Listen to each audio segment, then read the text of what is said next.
Welcome everyone to Alcoholically Correct. I am JB. I'm joined today and always by Zach, here to tell you what you're wrong about today. Yes. Welcome to the show, everybody. Zach, how's the week treating you? Week's been pretty good. Just still working again. I'm starting to get back into the true groove of working and being an adult again. I was going to give you credit for that. I was going to say our YouTube audience who maybe has watched in any kind of order on this can notice that about 4 weeks ago, when you first started working, you were looking really tired by the time you were recording this show. Today, you look fully energized. I'm impressed. It's a Friday into the week. It is. Yeah. Good for you. Exactly. How same about here. Yeah. No. Getting used to it. Things changed a little bit. So my day is 10 hours, but I get 3 days off. So, hey, it all balances out in the end. I love the 410s. The 410 schedule is so nice. Dream schedule, especially for me as a football fan. And we are going to talk a little football. But a football fan, Sunday, Monday, Tuesday off. So I got the sweet setup for the fall. Nice. There you go. Yeah. So what about, I also got a different beer this week. I'm shooting, a classic on my shots, but so what you sipping on over there, Zach? So I'm actually starting off with a Voodoo Ranger from New Belgium Brewing Company. It's a juicy, hazy IPA. Interesting. It's just an IPA with a bit of fruitiness to it. I've got a bunch of other random ones from there. It's kind of a variety pack, so we'll see. Cool. I mean, they're pretty good. New Belgium, can't complain. Yeah, I know I've had some Voodoo. Actually, I think I had Voodoo Ranger on the show a few weeks ago. Different flavor, but I think that was my beer a few weeks. I think that was the one that had that Back to the Future thing, like reference on it. It was like the 1984, 1986. Don't think that was Voodoo Ranger. We'll find out. Anyways, right. I am sipping on an IPA as well. I went with the Elysian. Elysian? Am I saying that right? Yeah, I assume Elysian. You might have heard of this one. Space Dust. Yeah, it's Space Dust. I don't know if I'll like it or not. We'll find out. It looks like something I'm going to enjoy. It's a very IPA. Is it? All right. So again, YouTube audience or podcast audience who wants to just go watch the first opening of the show, watch my face, because if I hate it, you'll know. And then I'm sipping on my JB honey. So if nothing else, I have a shot that I'm going to enjoy. But cool. Speaking of which, should we take that? We will, but I switched up this week on my shot. I'm not vodka-ing. I'm going back to Jaeger bombs. Ooh, Jaeger bombs. So you got the Red Bull going too? I got the Red Bull and I got my shot. Nice. So. All right. Okay, well then, speaking of, should we throw this first one back? Oh, I think we shall. All right. Cheers. In that case, salut.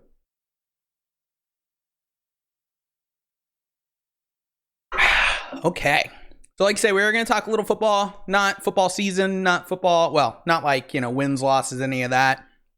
That would be a separate conversation. But last week and probably a few different times, I've teased the fact that I wanted to talk about the coronavirus world of the NFL.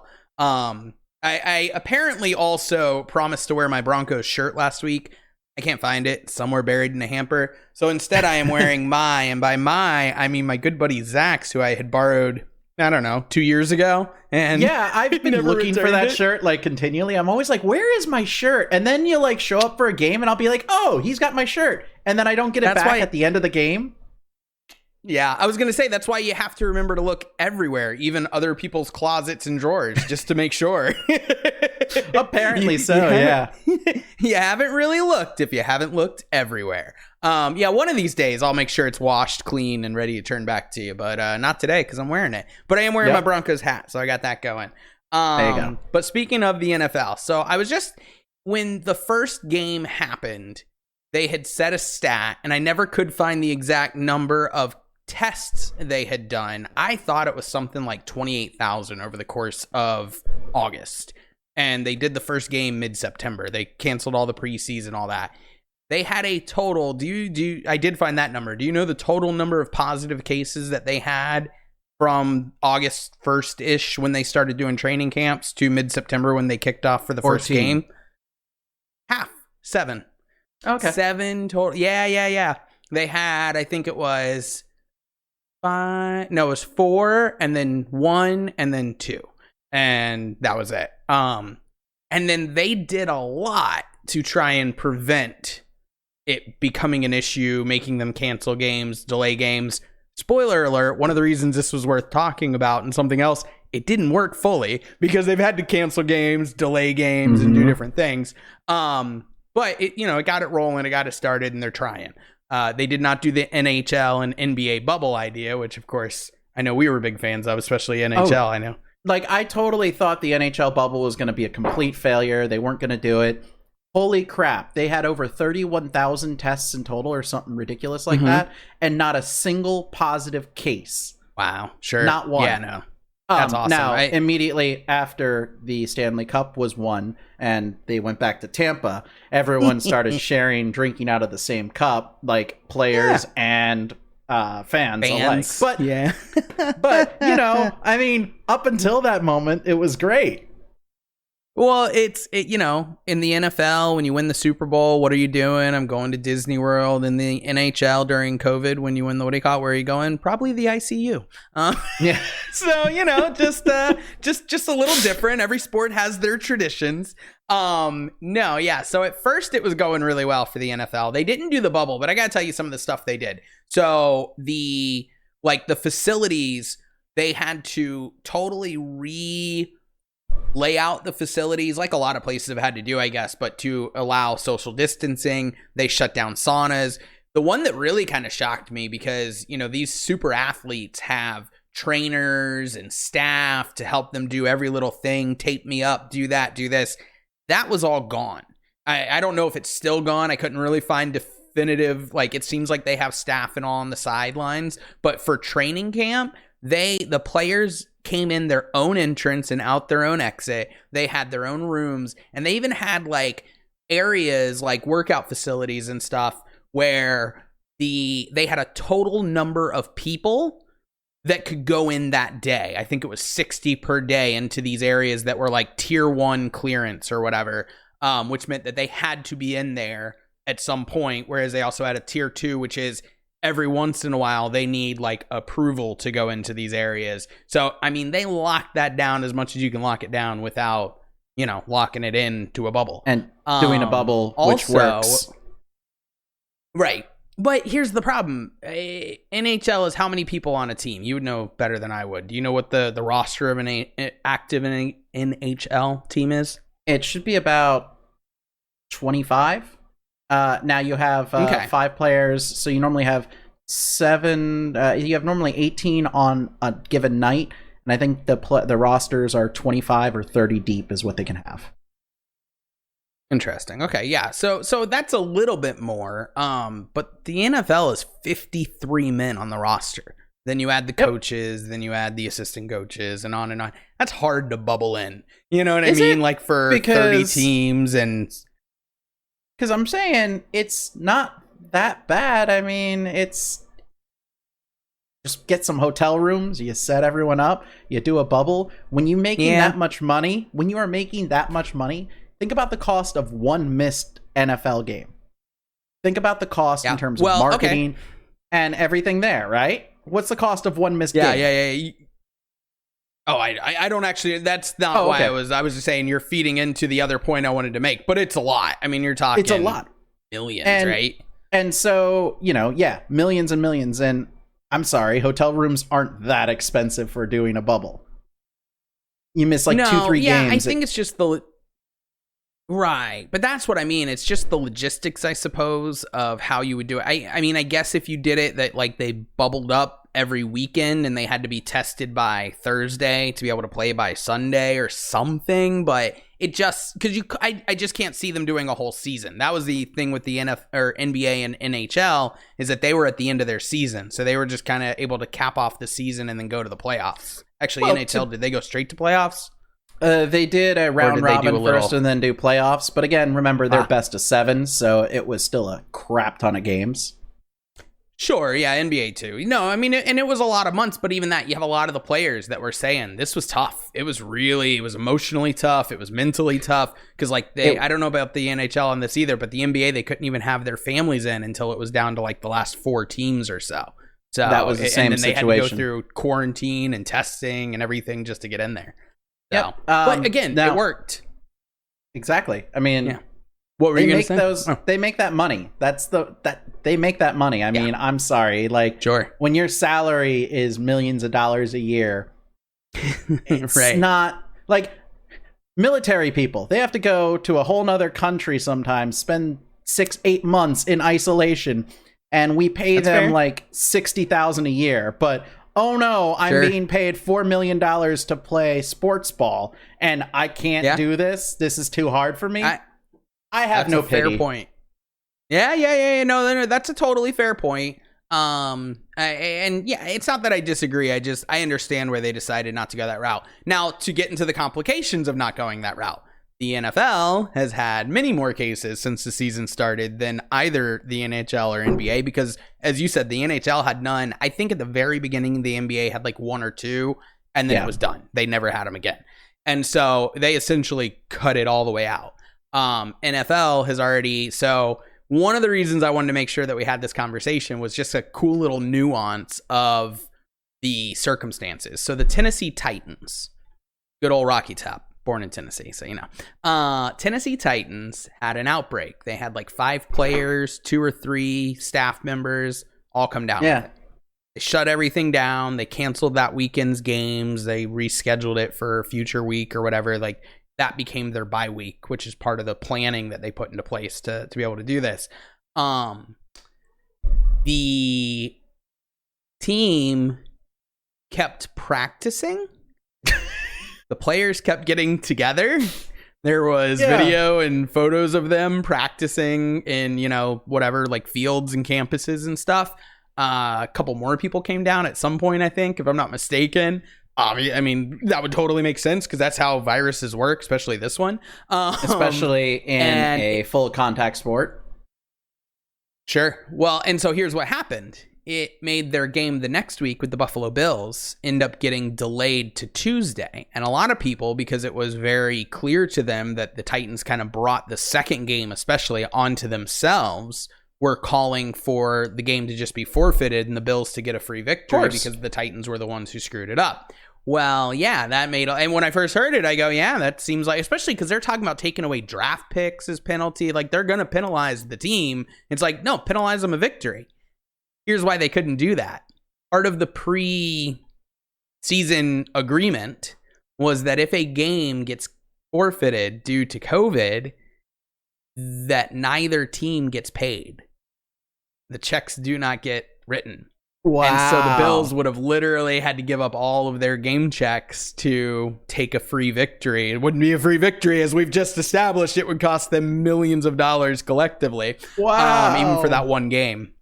Yeah, so they didn't want to do that, but it really did suck for the Bills because they ended up playing on Tuesday. They ended up losing, which, I mean, you can't really blame that, but it's not great. Of course, it was the Titans who had the virus, so I guess, you know, like I say, you can't give the Bills too much of a pass. But then they were supposed to have a really big game on Thursday night, and Thursday night, there's only one team that plays, so that's a huge national exposure opportunity, and the Bills are one of those teams that's like young and up and coming. And so they couldn't do it. So now they have to play on Sunday instead of Thursday. So they just go into they got the Tuesday game, but against the Titans, whereas they were going to play the defending champion Chiefs on Thursday. And now that got bumped to a regular Sunday game. It really does suck. And it does. I wanted to kind of hear if you had any, like, what do you call it, of how bullshit that is. Pardon my French. Oh, yeah. They both would have to give up their check and screw up their season. Oh, yeah. No, it's terrible. But college football is just as equally screwed. Like, yes. Go ahead. You heard what happened today? Satan or got... recently? Satan Saban has COVID. Whoa, okay, that's news to me. Newsflash. Yeah, I didn't hear that one. Wow, this is really going for them because also... The LSU Florida game got canceled because of COVID. Because people, I don't know who, like, say, I heard it literally Dan Mullen. So Dan Mullen was the coach of Florida, was complaining and moaning about how he wanted a full game with 90,000 people in the stadium and nothing could possibly go wrong. And Rick DeSantis was like, "Oh, this is a great idea." And then, like, 10 players on the Gators got COVID. And LSU had to cancel. LSU Gators game got canceled. But he was pushing for 90,000 people in the stadium. Like, come on, insane. Yeah. So on week 1, they ended up doing about 15,000 in Kansas City. And a few other, I think Jacksonville maybe was the other one. Only a couple. Most places had no fans at all. They piped in noise. They didn't get 15,000 in Jacksonville. Let's be honest. Well, yeah, I don't know the number. It was 15 in Kansas City. I don't know the number in Jacksonville. I just meant they had fans too. They were the only other one that did fans at all. I believe the first week. Yeah. More have started to do it. That was one of the big things. A lot of the doctors that were helping them kind of formulate the plan for the season were concerned about, and seemingly all the research I did kind of pushing against was having fans, because they said even if you limit capacity, we've learned that screaming, yelling, all that, it helps spread the virus further and more. Exactly. And you have indoor stadiums too. So that was the other concern. Like, what about indoor stadiums in a state where, it's legal to do it, like Florida's doing now, but not that we have indoor stadiums down here, but you know what I'm getting at. I felt like I had one other like interesting tidbit about fans and what do you call it? I forget what it was. I'll tell you about, do you know the doctors? Now, do you know the contact tracing? Do you know how they did that too? That was part of the prep as well. So there's a device. Yeah, there's a device, Connexicon or some weird name, that essentially is a little like watch face sized chip card thing. And not only does it tell you if I came down with it, anyone who's been near me in the facility wearing this thing, and they were threatening the players with $15,000 up to $50,000 fines for not wearing it, for not getting tested, all this stuff, right? The chip also alerted the players when they were within 6 feet of each other. So They even got it somehow let them know hey, you're not social distancing right now. It was Bluetooth low energy. That was a Bluetooth low energy device that was communicating. Yeah.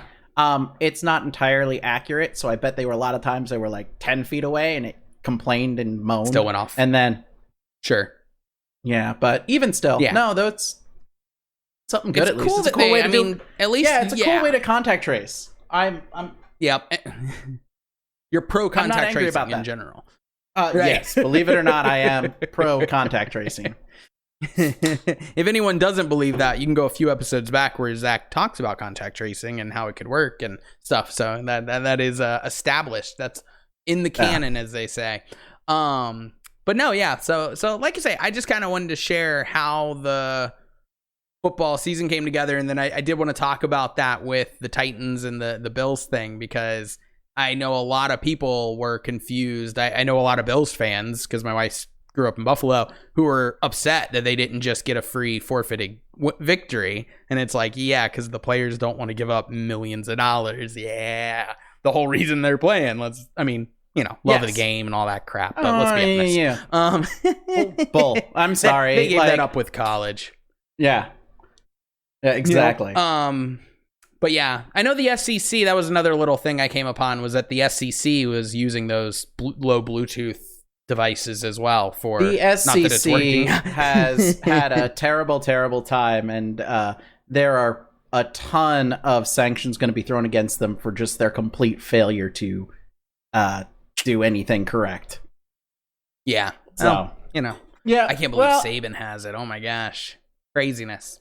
Yeah. So that was that. Like I say, I didn't have a ton in the NFL. I just kind of wanted to chat about it. Anything that gets me to get to talk about sports on the show is always gonna, be a victory for me. Oh, of course. So yeah, no, it's a fun one, especially considering college football is having the exact same issues, because college football didn't really. You're a bunch of college students who aren't being paid. Good luck getting them not to do things. Sorry, it ain't gonna happen. No. Yep. I'm not the only one with a potty mouth on this show. Anyways, should we move on to our big topic, bulk topic? Let's do that. Should we get 8 to 9 votes on whether or not we should move on to the next topic? No, I'm just kidding. How about we start with 6 and do 2/3? Interesting. Here we go. 2/3. Cheers. All right, bro.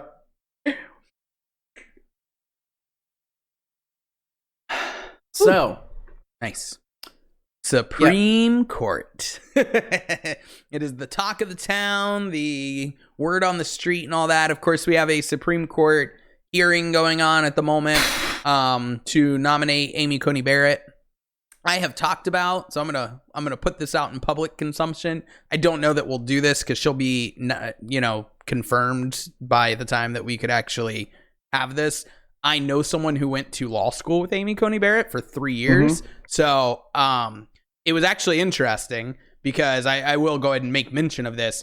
He is politically, vocally liberal, super against Trump liberal, like, full-throated, right? Posts, talks, debates people.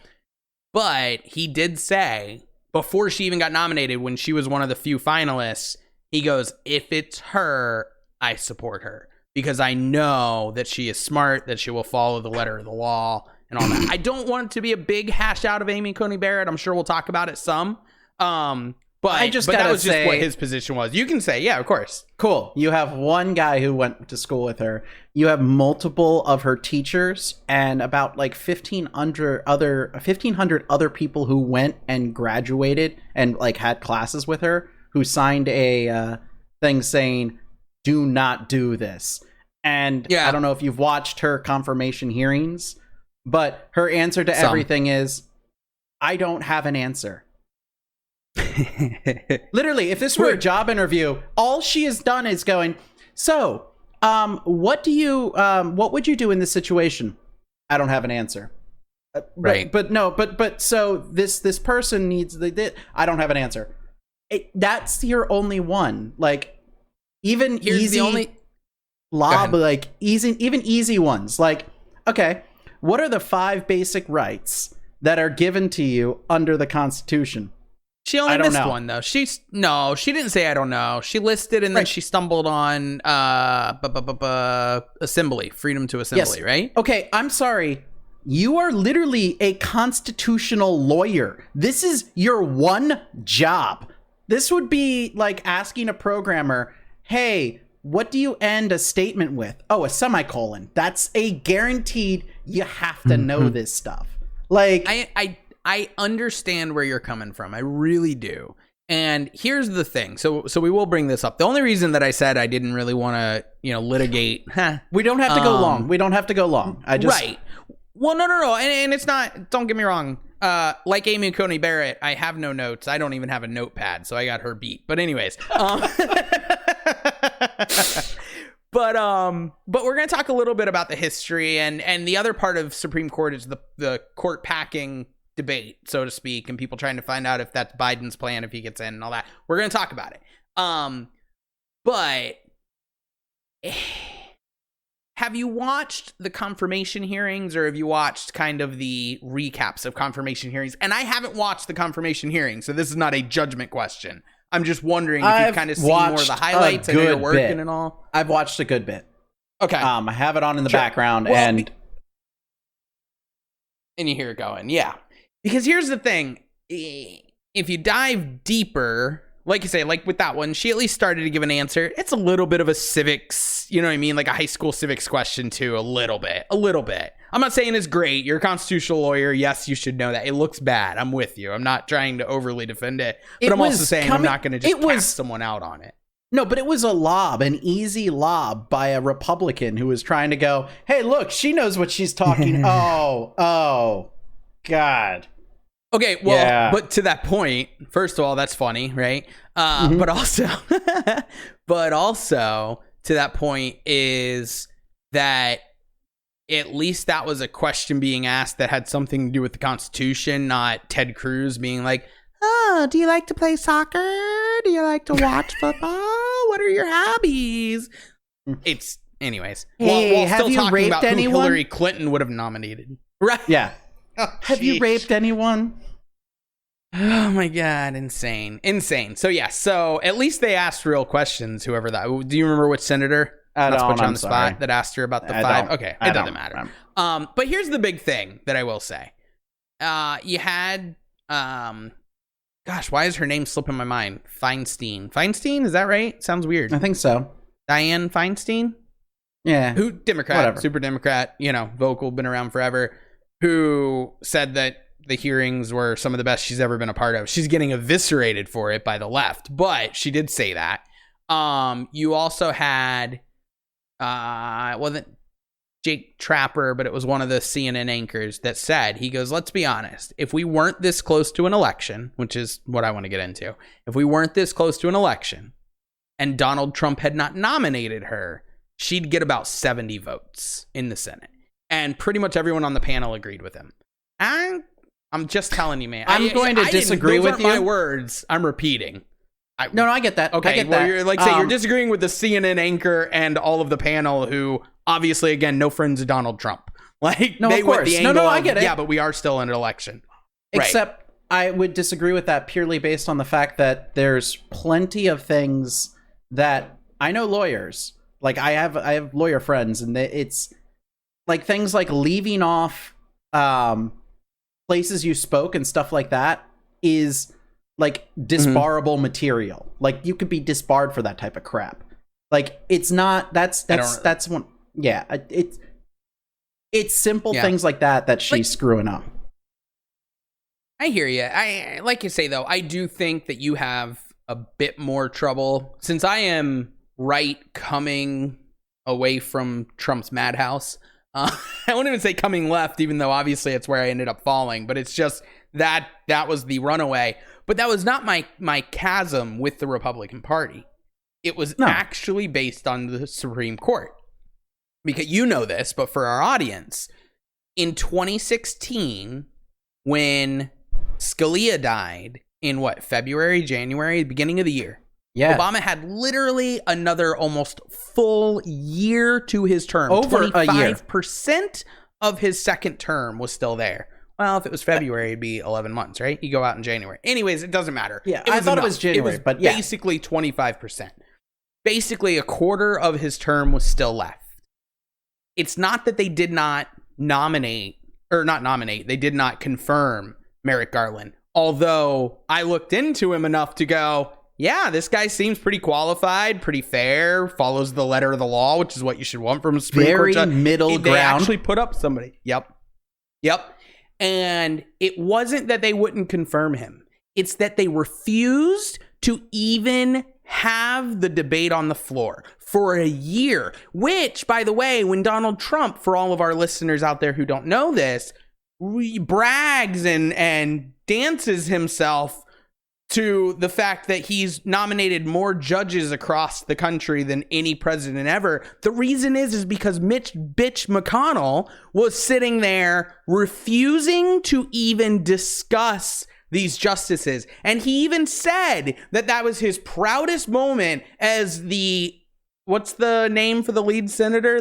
Not Speaker of the House, but the Senate majority leader.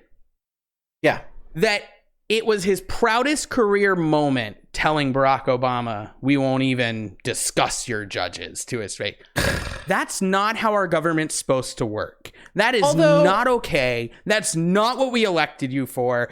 Like I say, you want to sit there and prove on the Senate floor why he shouldn't be confirmed? Go for it. But when you're not willing to have the discussion, you're no longer doing your job. And that to me was abhorrent. And it opened my eyes to say, okay, both sides genuinely do suck. They really are all politicians. Everyone agrees. Now you got to decipher who's fighting for the right things. Right. Well, who not only is fighting for the right things, and so that's part of it. But the other thing is who's at least has integrity. That's an important one, too. Yeah. Who has some integrity? Because that's a lot of them don't on both sides. But some do. On both sides, right. But you know what? Again, you struggle. I struggle to find, and I invite our audience, we haven't asked you yet, like and subscribe. Also comment. Please feel free to lay somewhere in the comments great examples of Democrats being as bold-faced hypocritical as Lindsey Graham when it comes to this Senate confirmation. Because there is nobody that I've seen sit there and go, use my words against me. If a Supreme Court justice comes up in the last year of the 2016's president, even if it's a Republican, I will not do it. I won't vote for it. Excuse the American me, people JB. should have a say. Excuse me? I'd like to point out that a president is elected for 4 years. 4 years. That was what was said. Of course. And therefore, it is the president's right to go ahead and select a nominee within the last year. I don't actually. Insane. And here's insane too. And if you're a Trump, I'm sorry, go ahead. I was gonna say, like, I thought you were gonna say I agree with the 4 years thing. Absolutely. You know what? If it happens within 4 years, sure. If it happens after the election, I could totally see that not being a reason to go ahead and do that. Let's wait until after. Sure. Yeah, but like, that's a 3-month period after the election. After the election. And here's the thing with that. This is where I'm struggling right now with being as up in arms about Amy Coney Barrett as people are, and yet I'm still just as disgusted with the Republican Party as people are over it, because by that logic, even though it's really close, it is before the election. So Trump would, under that logic, have the right to say, hey, this is still my term, I should do it. Go ahead. Except for the entirety of they changed the 4 rules. years ago. Cool. Yeah. All right. You know what? You changed the rules 4 years ago. Stick with your crappy new rules. Oh, that's no, it. You're not going to do that. Of course you're not, because you're running a freaking train wreck, and so let's talk a little history of the Supreme Court. I was like going to say, we've talked about today. Today is screwy. Let's talk about before, and then maybe let's talk about the future. So first, before. Talk to me. That's the thing. Yes. Okay. So let's talk about the fact that there are 9 Supreme Court judges. Well, there's 8 now. There's going to be a 9th. There's 9 seats, right?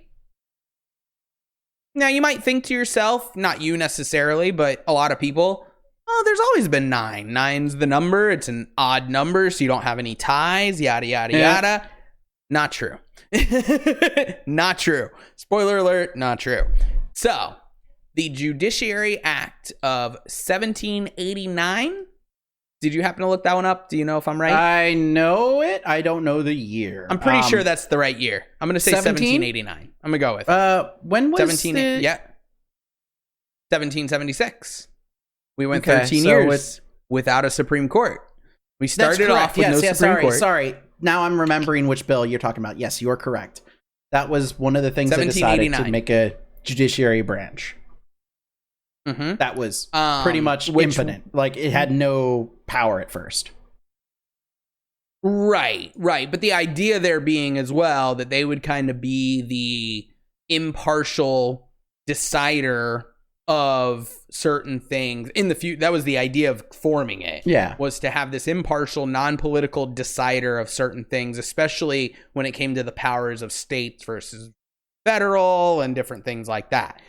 So you had 6 total justices. You had a chief justice, and then you had 5 associate justices. Essentially, you just call them all justices and 1 chief justice.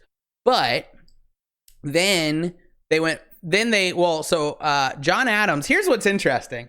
We'll get into the Lincoln thing, and if you watch the VP debate of nominating during an election and all that, there were 6. John Adams, our second president, decided 6 was not the best number because you could end up with a lot of 3-3 ties potentially on really serious issues. So what did he do? I'm sure he politician, he decided we should have a 7th, right? No. He went down to 5. Obviously, you knew this too. Exactly. He went down to 5. He actually downgraded and said, no, we should have less people, but have an odd number so that we can get at least a 3-2 majority on pretty much any case. Then Thomas Jefferson. Oh, go ahead. Before that, it was a 2/3 majority was required. So, now that one I didn't know. That's actually, it's so funny because 4 out of 6. 4 out of 6. That's a majority. 6. So it's a 2/3 majority. So 3-3 was a no. A tie was a no.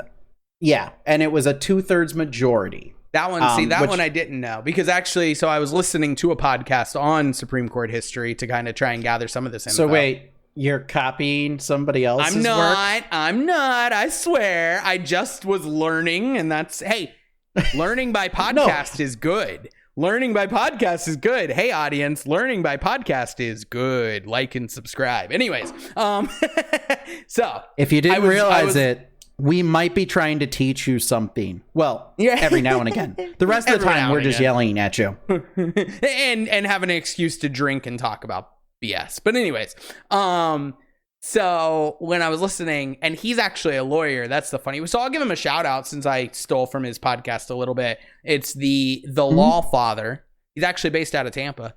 And he had a Supreme Court podcast episode, and he was talking about some of this, and actually a lot of it. But he said he didn't know. He goes, I don't know what happened in the event of a tie. I don't know if they had to coin flip or anything. And I looked it up when I did do more research than just that, I promise. But I did look it up, and I had never found the 2/3 thing either, which is awesome.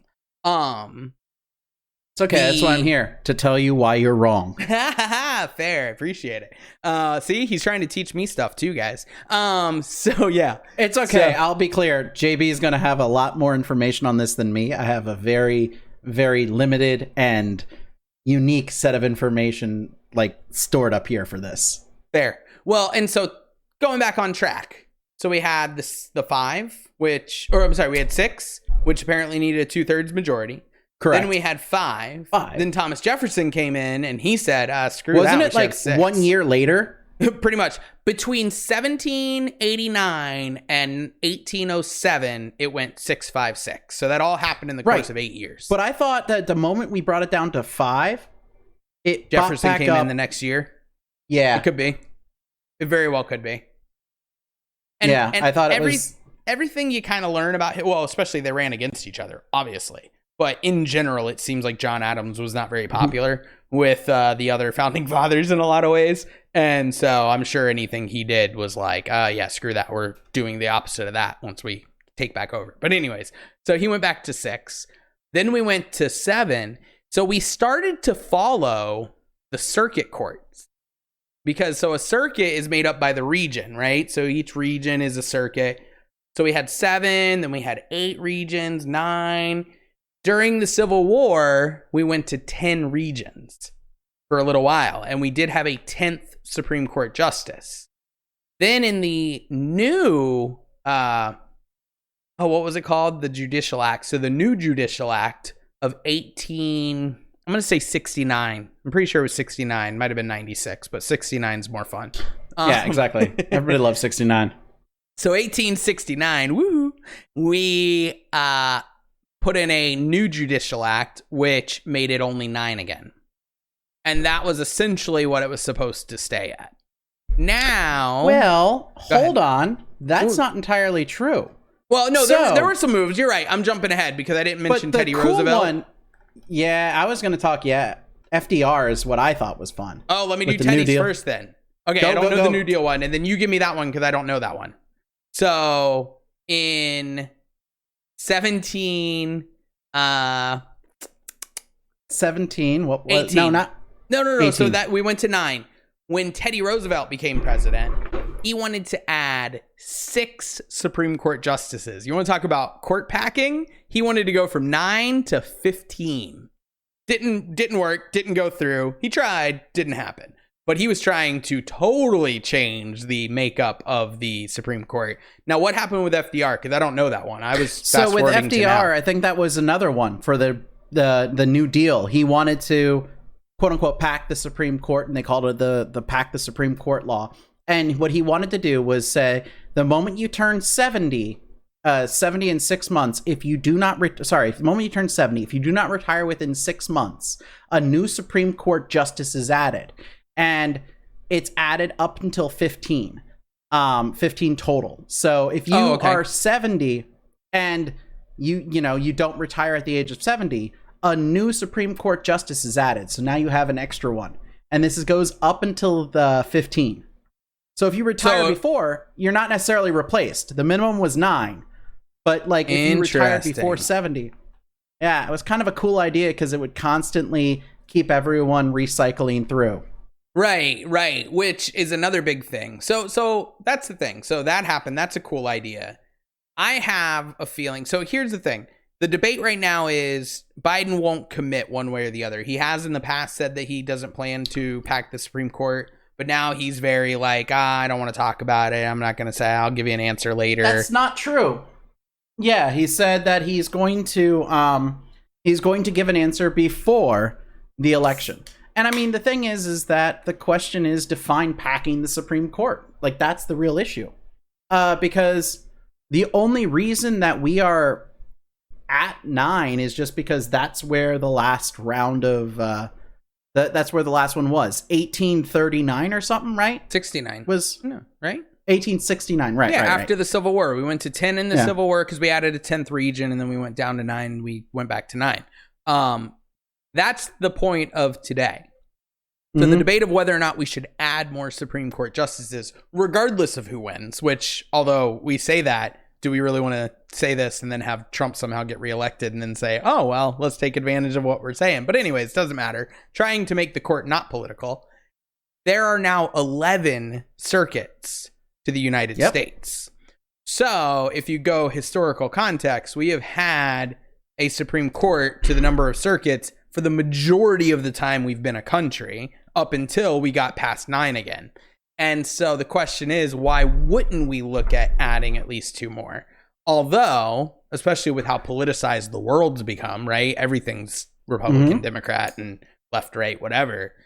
To your point, it may be time to come up with a more nuanced approach to adding Supreme Court justices instead of just expanding the court. And then the next guy gets in and tries to expand the court again and again and again until... Or maybe the thing is just not have lifetime things. Yes, that's the other, is 18-year terms is something that I know Andrew Yang, shout out, was and is a big proponent for, but the idea of term limits, which I agree with that too, right? Even to the point that don't we realize that everybody or the majority of people in power are like 65 plus? And they just, I mean, you look at any of the the Senate hearings with, tech industries, with social media, and it's just embarrassing. It's literally like watching your parents 25 years ago try to set their VCR.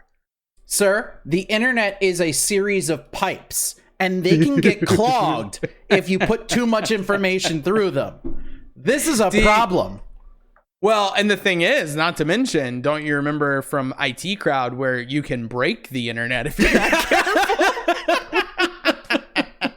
Yeah, exactly. So, anyways, the point being, regardless of where we go, I definitely think we need to look at shifting our approach with the Supreme Court. And that's nothing to do with Amy Coney Barrett, because like I've said here, I'm not as staunchly opposed to her. I'm very opposed to the hypocrisy of nominating her. And, that's that. But again, that's why Joe Biden gets my vote this time. So I guess it works out in the long run for, people on the other side of the aisle. Yeah, no, I can't deal with her. But I get it. And like you say, I mean, maybe we will. Maybe after she gets actually in there and stuff, before she actually starts to see any of these cases, maybe we'll see if my buddy Mitch wants to come on and talk about her a little. Have you read the very few things she presided over? Have you seen what they are? Like, have you actually read her opinions? Have you read her statements on which one she's done? Because I read one today that I will give you, and then like that is a negative on her. She had a discrimination case in front of her, a hostile work environment discrimination case, because this person had been called the N-word by his boss. And she literally said, yeah, I mean, it's a horrible term. It's something you should never say or do, but just by him calling you a word I won't even say. Yeah. Just by him calling you that in the workplace, that doesn't really show that it's a hostile work environment. That's just one of so many. So many. Well, here, give the audience one more example of one that blows your mind while I go grab my beers because they're in the wrong part of the room. Oh, my God. So another one that was kind of absolutely crazy was there was an NAACP suing automotive company, or automotive parts. So Advanced Auto Parts, I think it was. Basically, the NAACP was saying that Advanced Auto Parts was purposely putting black people in specific neighborhoods because that's where those would do best. They were literally taking black people and putting black people in black neighborhoods to work in those stores. She said that should not be heard because that's not a valid case and tried to throw it out. That was kind of what she did. And so, she did that. There's about like 1,000 other cases that we can bring up. I'd like to do it with notes in front of me because I wasn't actually planning on talking about it. All right. So what that tells me is I'm going to reach out to Mitch and see if he'd like to maybe be a guest on the show at some point and talk a little bit about Amy Coney Barrett. And, cool. I don't know if he'll do it. If not, you and I can just, I will absolutely lambaste him if he's like all for him. And I do it in a nice way. I'll do it with facts. Yeah. Oh, yeah. Well, and he's a lawyer. I mean, he's a stand-up comedian, so he's a retired lawyer, but he's a retired and also lawyer. A sense of humor. Yeah, exactly. So he might be able to completely throw me out, throw me under the bus, which cool. I like that. Yeah. Please, somebody try to put me in my place. Right. But if that means we may be talking about the Supreme Court coming up, I think it's pretty good on the Supreme Court for now. How do you feel?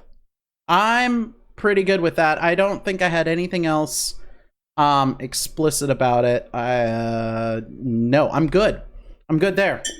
Awesome. That means it's time for...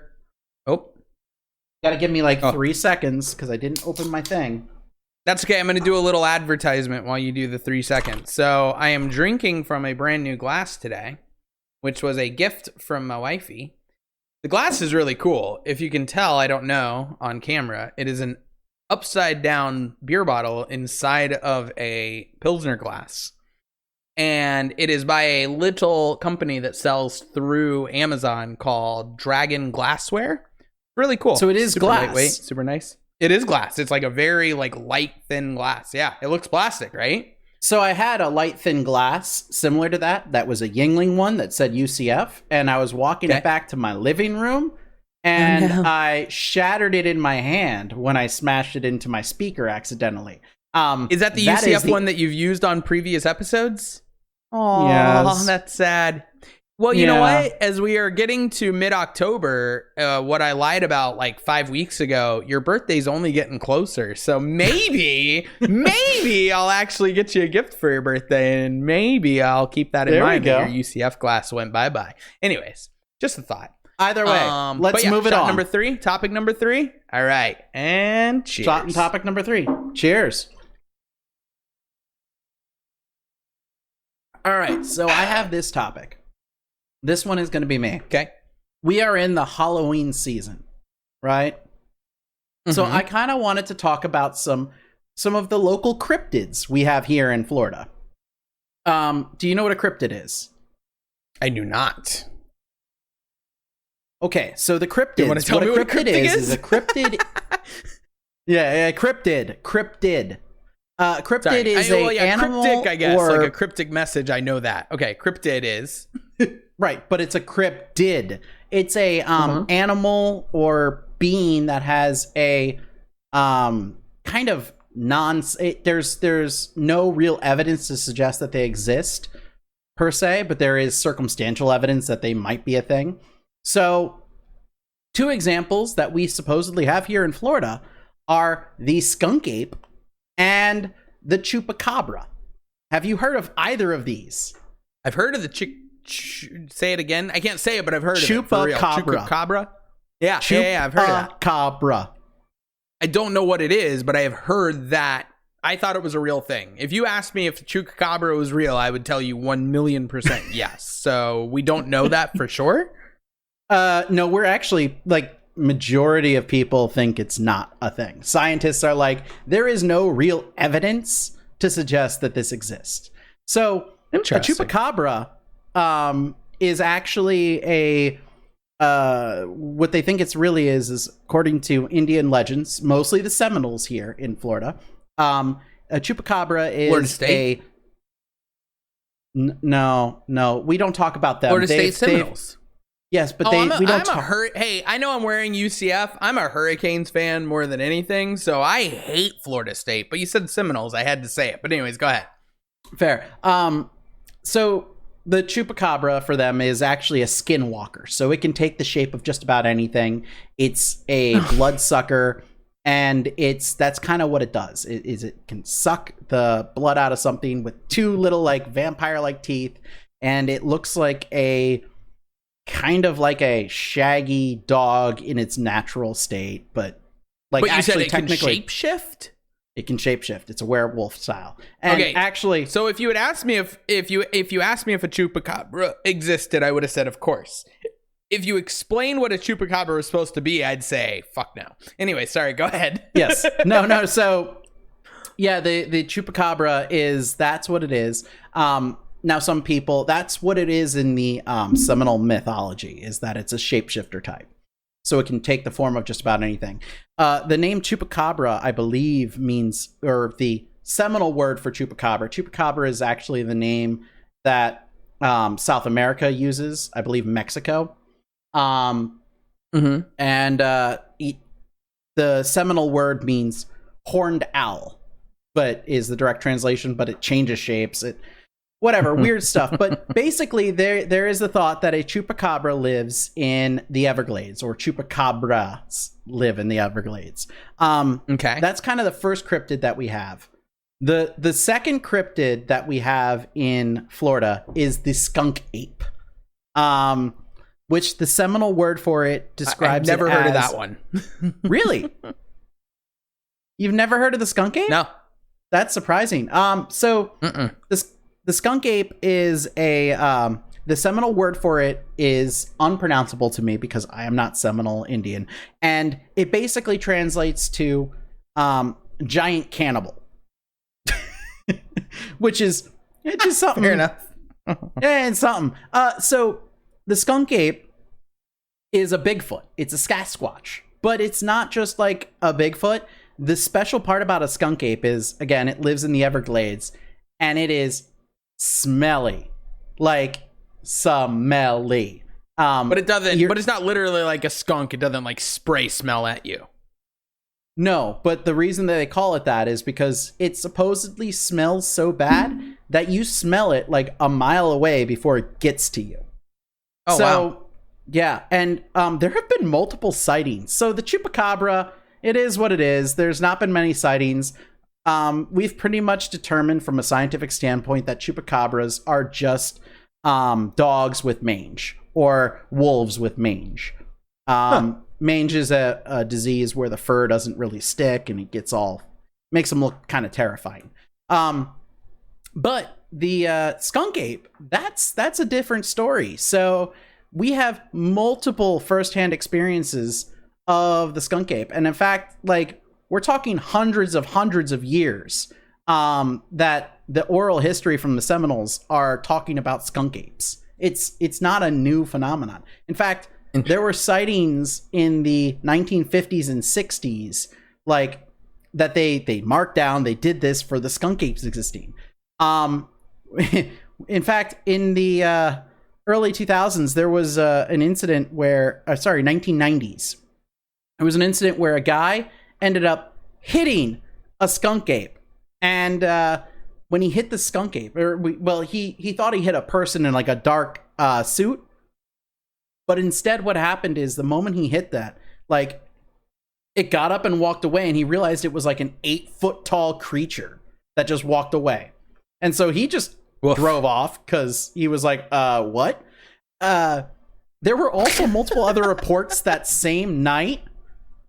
Multiple other twerps. I'm just wait. Pause on that. Multiple reports the same night. Stay right there. Don't forget that moment.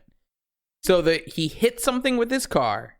It stood up. It was 8 feet tall and terrifying, and he just drove away. So it was like, yeah, you're too tall for me to care about hitting you with my car. Goodbye. Yeah. Are you saying that that's not what you would do?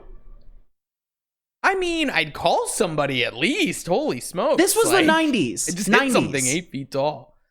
90s. Okay. Fair enough. So he went home and he told whoever reported this story. So, right, I mean, he but did then tell that somebody same eventually. he talked to the cops. And then there were also reports that same night of a giant thing limping along the roadway in Florida. So Maybe it's Bigfoot. Yeah. Well, that's what the idea is, that it's a Bigfoot that lives in the swamp, so it gets that smell from the swamp. That's why they call it the skunk ape. Interesting. Yeah.